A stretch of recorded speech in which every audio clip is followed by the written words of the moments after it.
feel special to see your film in the big screen? What was the feeling after seeing it? I mean, it does to me. Yeah, I should say actually, this is the first time that myself and Phil have both sat in a proper cinema and watched this movie. So this is actually like pretty cool. So thanks for being a part of that for us. Yeah, and we made it to be seen on the big screen as well. You know, everything from the score, the sound design, the visuals, it's all designed for the cinema. So to finally experience it was very special.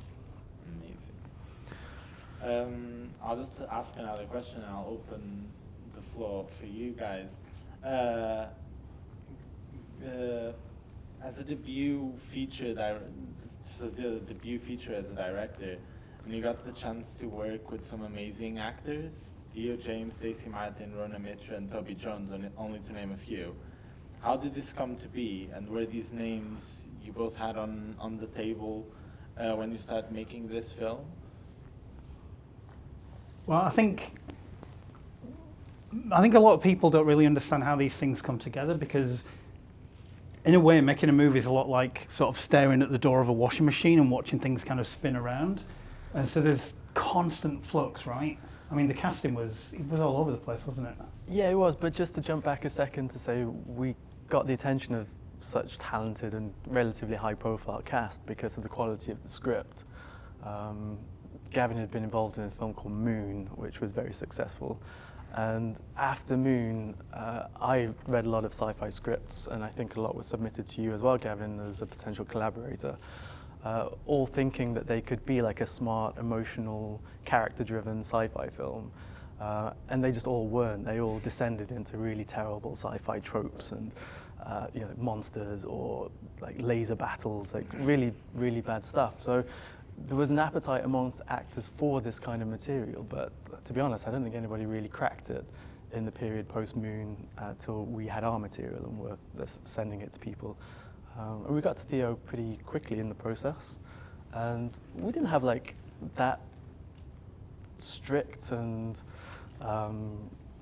defined list, really. You know, part of the process is, in some ways, you can't be too locked into a particular name or names because you just actually don't know who you're going to get. But Theo was one of the first submissions. He loved it. When I wrote it originally, the reason why the character's called George is because originally I'm a huge George Clooney fan, and I was like, oh my God, imagine working with George Clooney. So that's actually why he's called George, because I needed like when I was putting the story together, I was like, I'm going to call him George till I come up with something better. So it was always like George Clooney. And then just never changed it, because I always loved George Clooney. Yeah. But yeah, and then we went out to Eric Banner, didn't we? Yeah, we had a couple of approaches. And that was a learning experience for me as a first-time director, because we waited for like 8 months, 9 months, and just never got a response at all, and it was so agonising. Yeah, that one was. Because this is what you kind of have to deal with a lot, especially when you kind of starting out and nobody knows who you are. Because everybody good is busy. You know, so everybody who's good, all the people you know, all the names you know, their phone's ringing non-stop. So yeah, to try and break through the noise, it's difficult. And those people, even when they do engage in conversations, are generally working at higher budget levels, expecting fees that we were never going to be able to pay. So you really are looking for that kind of person who just loves the material and feels, for whatever reason in their life, that they can actually come and do a lower budget, more passion piece of a film. It's such a question mark, though. Yeah, because at the same time, when you're trying to build these projects, you have to build them with, I hate it, and it's being recorded like in inverted commas value. So casting while retaining some value in order to finance the film is also very challenging. And we just really hit the jackpot with Theo, who did have value, but is also just a phenomenal performer and a lovely man. Yeah, Theo's a dude. Yeah, he's a good lad. Nice. It was great to see the script come to life like this and see them actually embody the characters. We were talking about this before, and even if it wasn't planned, more than once it felt like these were written for these actors. Yeah, and it's actually, it is worth saying, is it's recorded that Stacey was our first choice for the Jules characters. Theo attached first, and we spent a bit of time with Theo, and obviously we talked about his potential co-star, and he was talking about wanting somebody like really quite cool, and had an ambition for it to play as like a bit of like a European indie film, like really cool, not kind of overly American. And Stacey was somebody I mentioned. I've known her for a little while and love her work. So I said somebody like Stacey Martin, and Theo had seen her work as well and said absolutely. Gavin also totally said yeah. So we had to go a little bit of a circuitous route in order to end up with her, because some of the financiers wanted somebody else, so we had to go and speak to that person first, who in a way unfortunately said yes.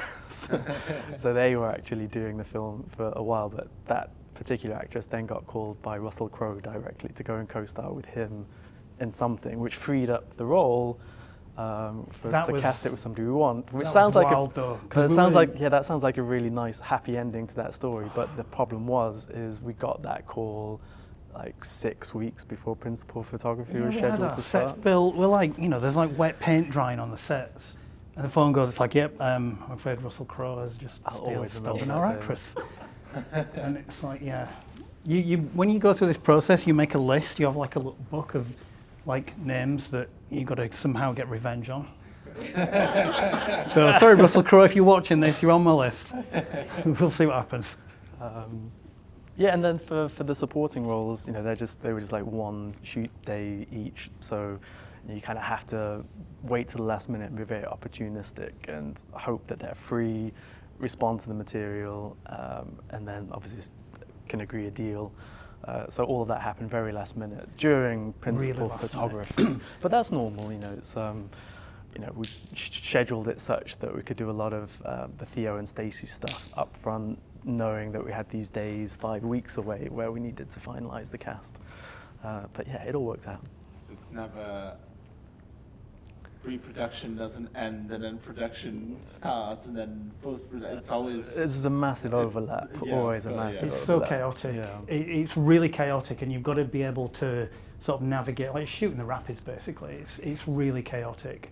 But it's super fun, and there's like loads of energy there. Like if you're working with a good team, everybody kind of like, there are some people, right, and when things get chaotic, they fall apart and, they can't really sort of go with it. There are other people, and when things get chaotic, they come alive and they really kind of become their best selves. If you can build a team with those kind of people, well, you have to. But fortunately, we did. And it's one of those things where you've got like 3/4 of it planned and figured out, and there's a quarter of it that's kind of like loose, and that becomes the kind of chaos.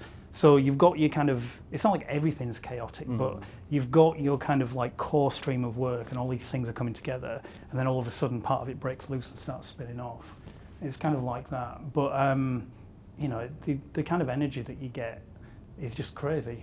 If you can work with people that can kind of embrace that, you just get these amazing like experiences and conversations and meetings that end up in you having these amazing days at work. Question coming from the actors to the composer of the film, which I hope everyone appreciated the music, because the composer of the film, I understand, is Oscar-winning. He was indeed. He won an Oscar for Gravity. Stephen Price, one of the tallest men I've ever met. Yeah, and again, one of the nicest people. And with me being one of the shortest and most unpleasant, we're like a match made in heaven. How did you get an Oscar? I mean, do you want to tell the story? I'm worried it's slightly sorry, how did underwhelming. Stephen get his Oscar? No. Do you mean how did we get our wonderful Oscar-winning composer? Yeah, go on, Phil, you go for it. I'm worried it's a bit underwhelming though. Well, so we have. Let's mention Yannick first, because Yannick, if you're watching this, our friend Yannick Lovo. Yeah, a chap called, and he was working at ILM at the time, who we also visual effects artist at ILM back then. He is credited in the film. He did some additional VFX, I guess, from his bedroom, from his office for us. There's a lot of working from bedrooms on this movie. Another myth to break. His kids go to the same primary school as Stephen Price, and Yannick, being a film professional in the industry himself, shocked that he's often in such close proximity to an Oscar winner, had been trying to find the courage to say hello to him one day. And we'd shown Yannick the script early because he's a close friend, and we were talking VFX with him. So one day he plucked up the courage, he finally had the moment to go and approach Stephen Price and say, hey, are you Stephen Price? I know the people, a guy who'd been making Moon and his producer who are making this cool sci-fi film. Do you want to have a look at it? And that was it. So we sent him the script, and again, talking serendipity with actors, with Stephen, he'd already won his Oscar. Felt like he was being typecast in these very, full-on intense, action-driven sci-fi genre pieces, but wanted to do something more, character-driven and emotional. So again, he read the script and just totally understood all the themes within it, and wanted to work with us. And again, he was able to work within our very tight budget to create something that's pretty epic, actually. And we saw him not so long ago for drinks, and he told us that the soundtrack release on Spotify is big in Brazil. That's right, yeah. Yeah, we're big in Brazil on the soundtrack, which is awesome. Don't know why, but anyone can shed any light on that, send me an email, please. Yeah. But he also got to do things that he wouldn't normally get to do on his bigger budget stuff, because those studios and companies are very prescriptive, whereas he got to experiment a bit more with us. And I think he used some kind of almost like AI, I guess, what would you call it? So he kind of fed it some of his pieces that he was writing for the film, and the machine would elaborate on it for him, and then he would adapt that, and he would work in that way, which was quite cool. And his voice is actually in a lot of the soundtrack. His kids are in it as well. His kids in it. Yeah, there's all kinds of stuff going on in that score. Yeah. So much so that I didn't really appreciate it until he told me, and then when I listened to it, he's got his kids on there singing Archive backwards. In Japanese. In the opening scene, and it's like, you listen to it and it's like, I had no idea he was like thinking about it that deeply. To have someone like him thinking so deeply about something that I've written is just blows my mind. But it wasn't all electronic. He had an amazing cellist. Yeah, a lot of it was cello. So that was a fun recording session at Abbey Road. That was amazing. We turned up at Abbey Road. We had like a morning recording cello at Abbey Road, and it was the morning after they'd just done there was a big Beatles thing. Was it some 50th Beatles? Something. There's some big thing happened. There was a huge big thing at Abbey Road, and like Paul McCartney was there, and all this stuff happened. And they were just tidying up. So we were recording our cello, and they were clearing up after this huge Beatles event. And Stephen's like a complete legend in the music industry, so he knows all these guys, and they're all like friends. So he took me for this little tour around the tidy up of this Beatles thing and showed me like Studio 2 and all this stuff. And, met the guy that does there's a guy that apparently that Paul McCartney trusts to mix. There's like one guy that mixes and masters all the new Beatles stuff. And it was just amazing meeting all these industry legends and then actually sitting and listening to the score being recorded. It's amazing. Like, I've done a lot of jobs in my life. I've worked on building sites, I've done all kinds of things. It's like, I never thought I'd get to do all this kind of stuff. So this is what I mean about when you build your team and you get these people together and everybody kind of fuses together. You get all these crazy experiences that you wouldn't normally get. So I'm really grateful to. Yeah. And then the source tracks as well. I think it's worth giving props to our editor. Yeah. Who the editing of the film is phenomenal, to be honest. Yeah. But he's a massive muso.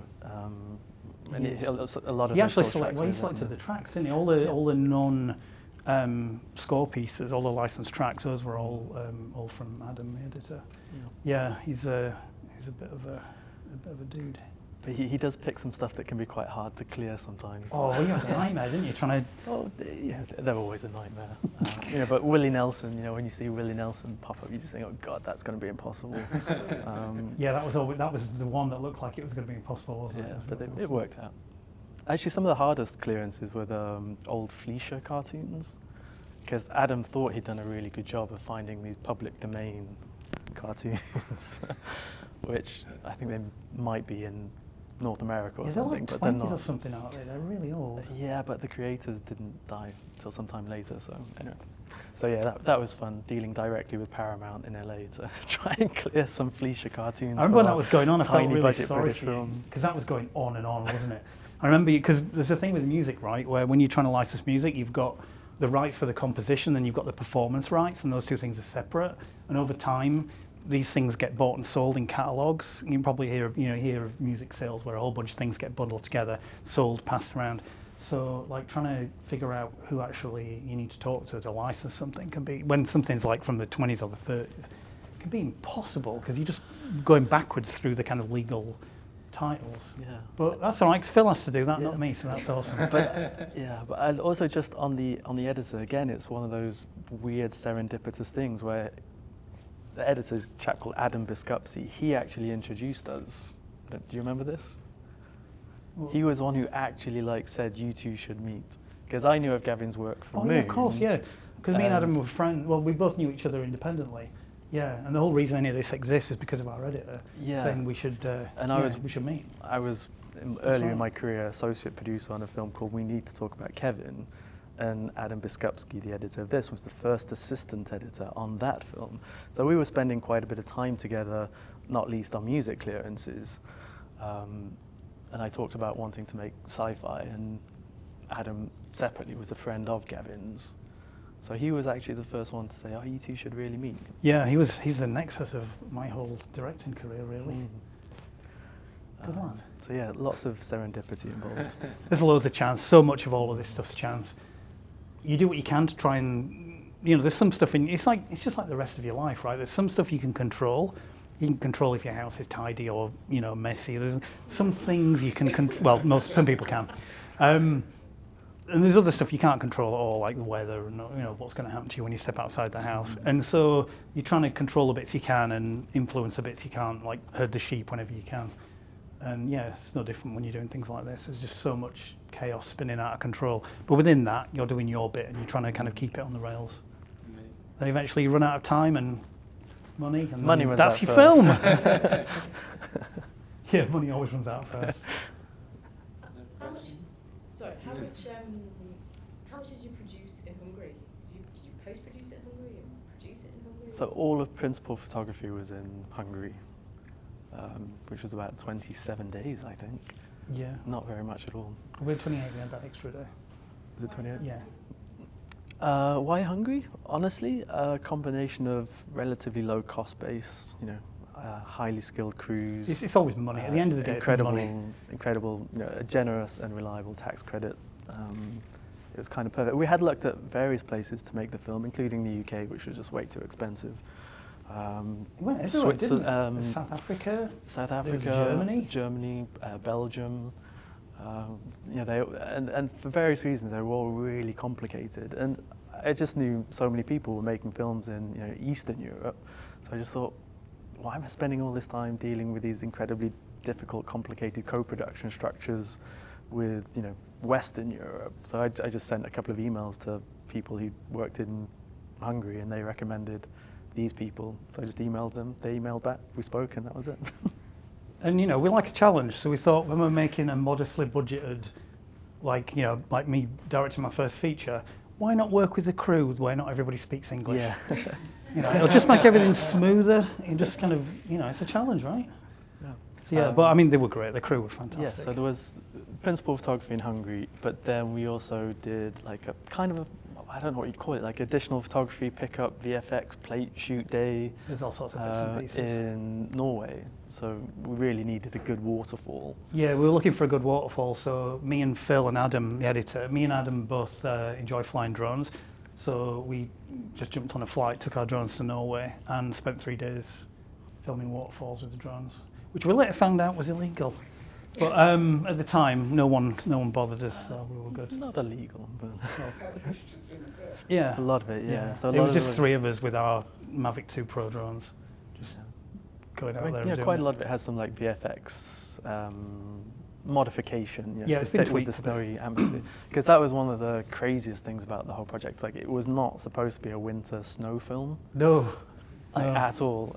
It God, snowed. The snow. It snowed on the first morning of principal photography. We were up a mountain in Hungary, first day of shooting, everything's white. I remember we had a whole thing going on where the crew were like spooked. It was like, oh my God, because, it's like, we've got to get rid of the snow. Like, how are we going to do this?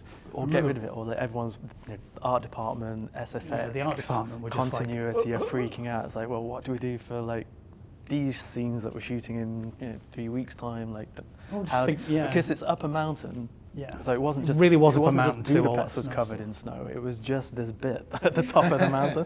Everything below that was still fine. So everyone was worried about how you match all of that together. And it snowed that morning. Like we'd been up there the day before, just doing all the final check, building bits of sets out there, and it wasn't snowing. And it just started to snow. I remember we talked about it, right? And it was like, what do we do? And it's like, we just film it. It looks beautiful. Yeah. We'll just film it across our fingers. Yeah, and then on the first day of doing that, the actress who was playing J2, Timia, she was a former Cirque du Soleil performer, and so she was like a really strong gymnast and everything. And when we were building the suit, we thought that would be awesome, having like a lithe, tiny gymnast girl in there. And then when we actually ended up creating this suit that weighed about 3 times as much as she did, and then we got her up the mountain in the suit on the first day, and it snowed, and it was like, was it -10 or something? It was so cold. It felt it. It was so cold. I was up there in my super dry hoodie, thinking everything was going to be fine. And yeah, I remember Timmy quit. She just walked off, she just quit. She was having that bad time, she quit. And we just lost the robot. And we just, oh, this is great. Like day one, robots quit. She stuck the day out and then quit.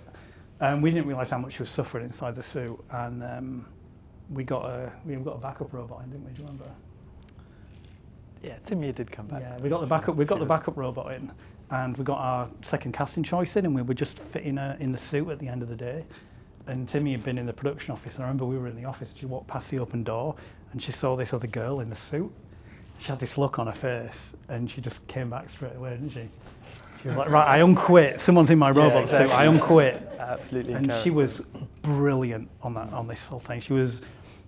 Didn't quite appreciate how much she was suffering because I couldn't fit in the suit to try it on, so I didn't realise how much it was biting, and she was just like sucking it up. Like she wasn't overly complaining.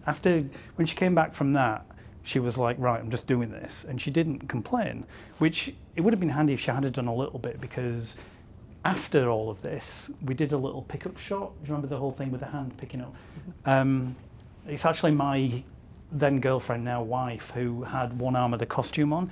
There's just a shot of a hand coming in, the robot hand picking up the keyring off the floor, and that was shot in my garden in Bromley with a bunch of stones from the garden centre, just wet down with a hose pipe and just picked down. But she only had that, like one arm of the costume on, she had it on for about 20 minutes just to do that. When she took it off, she had all these marks on her arm from things like cable ties that had the ends snipped off that were holding things together inside. There's all this stuff going on. I had no idea that Timmy was suffering through all of that. But fair play, she did it. She's tough. So you were saying that about a quarter of everything is out of control. And when you're actually directing, how much of that are you aware of? Oh, it's all, when you're directing, everything's pretty much under control. It's the peripheral stuff, like a few days before, who's going to be playing this character. You'd think as a director, you'd know that when you're putting a film together. But the reality is sometimes you don't. So it's that kind of stuff. When you're actually on set and everybody's together, everybody's talked about what's going on, you know what's going on, you've blocked out what's going on with the cameras and things, that stuff's not really the chaotic stuff. It's the production things going on around you. That's what I mean, are you dealing with any of that? Oh yeah, constantly, yeah. It's all going on. I mean, this is why... Not in like a sense of like you have much running around to do, but it's like there's so much intercommunication between myself, other departments, and there's time between takes and setups and things. There's always little moments to have these like almost mini production meetings all through the day, and you're having them constantly. But it needs to be like that, really. Some of the funny stuff, though, is that there's some stuff I find out about afterwards. That, that's the other Phil's thing. dealing with and keeping quiet whilst I get on and shoot. And then afterwards I'm like, are you joking? You didn't tell me. That's the job. It's just how it works. You've got an important job to be doing with the actors and the camera and everything. Just to be very clear, whenever I wasn't told something at the time, that was absolutely the right call. But, Always. Yeah.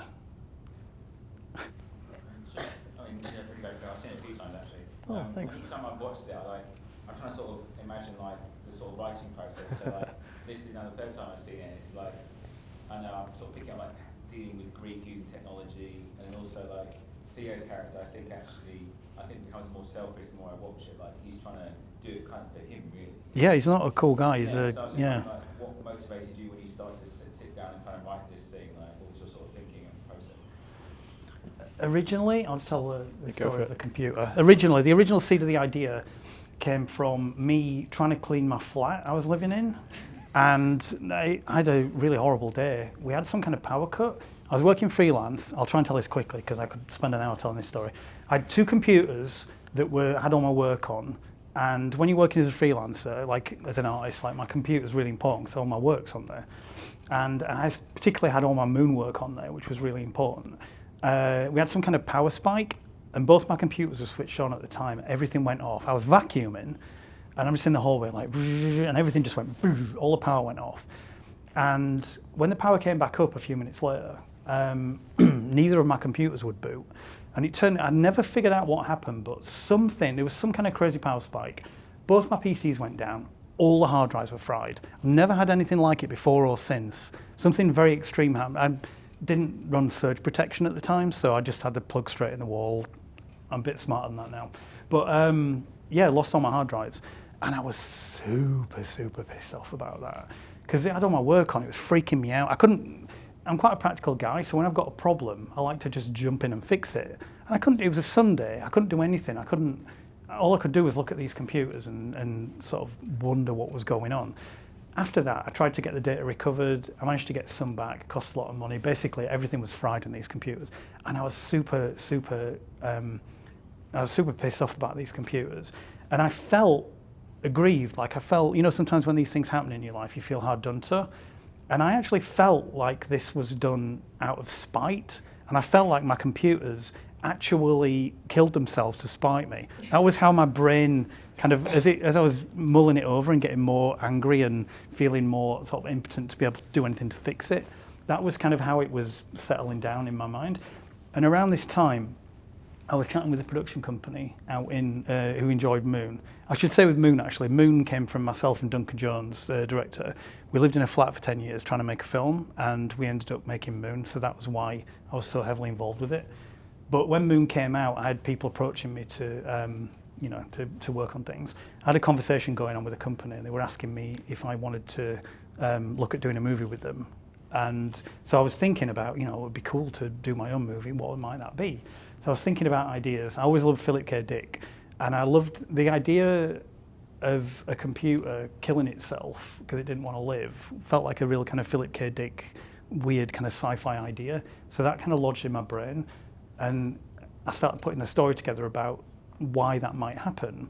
So I came up with the idea of a guy who was creating a human equivalent machine, and when he turned it on, it just killed itself, and he was trying to keep it alive long enough to find out why it didn't want to live.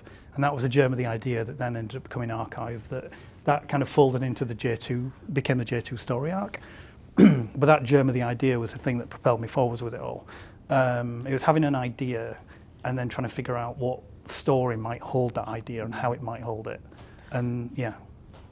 Just to pick up on what you said about how he becomes a more selfish character and ultimately perhaps not the most sympathetic one, which is something we did grapple with a little bit because everything in the film industry, they just want like nice guy heroes. So, trying to make a film with a character that definitely has like darkness and edge to him, prompted questions, and we managed to just like resist and sail through because, and we started developing the film before either of us were parents. And it's only really once I became a parent and my kid became a toddler, this is how long it takes to make films. Yeah, we both became parents during this. Well, like over several years, really. I really understood the character a lot more and like those unsympathetic moments and moods that he has, because, kids are annoying. Like they're infuriating sometimes. You're trying to, raise them and help them, and they just really challenge you. And then I thought of that in the context of this film, where for George, from his experience, like not only is just that happening, he's in this massive race against the clock to, in his mind, like save his dead wife. I thought, yeah, that's going to add a level of pressure that's going to push your mood to the absolute limits. He's got single So parent it's- struggles. Yeah, so if anything, and then recognizing that, I kind of then see how in his tender moments with the robots, he's really tender. And then ultimately that to me was great that we had a character that had both, both of those moods. It wasn't a one-dimensional character. I quite enjoyed seeing Theo sort of stretching himself out a little bit too, because when you've got someone like Theo, it must be like irresistible for like movie studios and producers to just cast him as like Mr. Handsome Man. So we tried to mess him up a little bit and put scars on him, and it kind of went the other way and made him look hotter somehow. It's difficult doing this stuff. Remember when we first started, right? We were like, okay, we've got this guy, he's like a handsome leading man chap. And we were like, okay, we're going to get him. We're going to do our job as filmmakers. We're going to make him really tired. We're going to wear him down. We're going to make him all make him grey and sullen. And it didn't work at all. And we tried some practical experience, didn't we? We were out in Hungary. We were like smashing it up in Budapest. We had a few like club nights back at 6 a.m. He's just on set looking perfect all the time.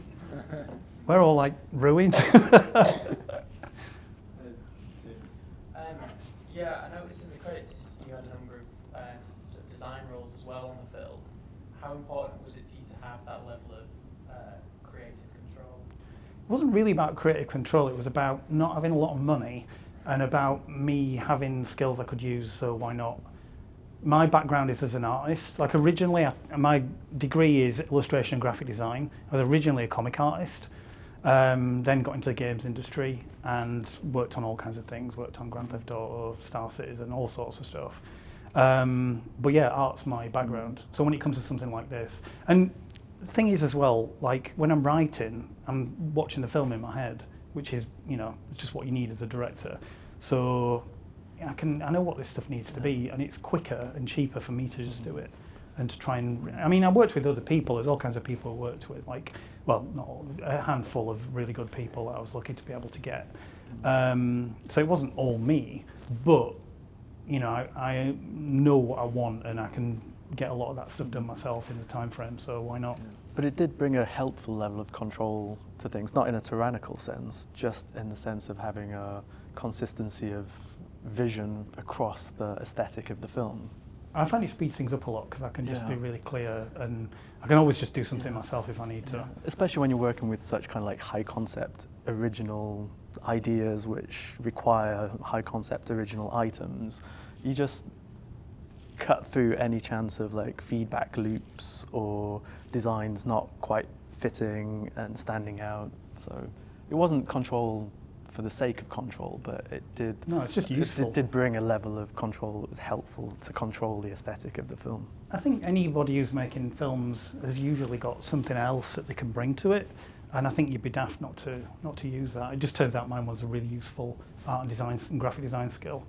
But I mean, things like, all the graphics on all the monitors and stuff, and all the graphic design on the walls and stuff, I did all that stuff too, just because it's quick for me to do that stuff. I was doing it in the hotel when we were building the sets. And it just means I don't have to employ people to do that. I can do it quickly. I know it's what I want it to be, and it's just a job checked off the list, basically. I have another question, and then after me we might have time for one more question, and then nice talk. So, because we are running most of our festival, as you know, with retrospective, I was interested to ask a question of connection of your film and the inspirations coming from 2001 Stellaris. Yeah, well, I knew Stanley when I was a child. I mean, obviously, he's the greatest of all time, right? He's the literal GOAT. Not literal, I think he only had 2 legs, but, Stanley Kubrick, Shining is one of my favourite films, 2001, you don't need to mention that. I don't know, it's hard to know where to start with that guy. I mean, he's so influential that it's hard to even know where to start talking about him.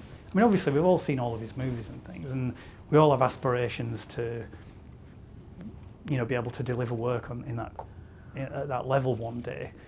But the actual process of making a film is so kind of chaotic. I think one of the things that I really enjoy, because I mean, we study film as well, right? We don't just make film, like we study it, we consume it, we watch it. I get super fascinated when I see something that I really enjoy. One of the things that I get the biggest kick out of is trying to kind of reverse engineer the creative thought process and go down the rabbit holes. So things like, for example, like with Blade Runner, you know, you can look at Blade Runner, and Blade Runner is super inspirational, and a lot of people have been inspired by Blade Runner. But I like to find out what inspired the people that made Blade Runner and look at that and see where that leads me. And you found all kinds of interesting stuff from doing that. And Kubrick's an interesting one for doing that too. It's like trying to find out more about the guy and how he thought about things and how he worked. The writing process is the thing that gets me too. Because like, actually, to your point about writing before, this is the first thing I've ever written. I tried not to write it, right? I really, really tried to not write this movie.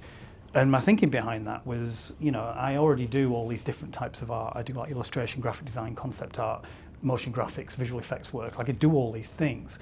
And so, you know, now it's like, oh, I'm going to be a director too. I was really reluctant to write as well, because my kind of thinking was I already do all these other art forms. It's like, I kind of think, you know, what if it's like piling bricks onto something that's going to break? It's like, oh, I'll just enter a whole new field of art and then that's going to be completely fine. Like when there are people that only do that type of art, and it's hard, and not all of them are good at it. So initially I didn't want to try and write, because it's a whole art form that I've never done before, a whole field of art. I didn't want to enter it. But I was like, I know what I want the film to be. So my idea was I'll write down a treatment and I'll find a writer to work with, and I'll basically explain what I want the film to be, and then they can give me the script, and then that'll be fine.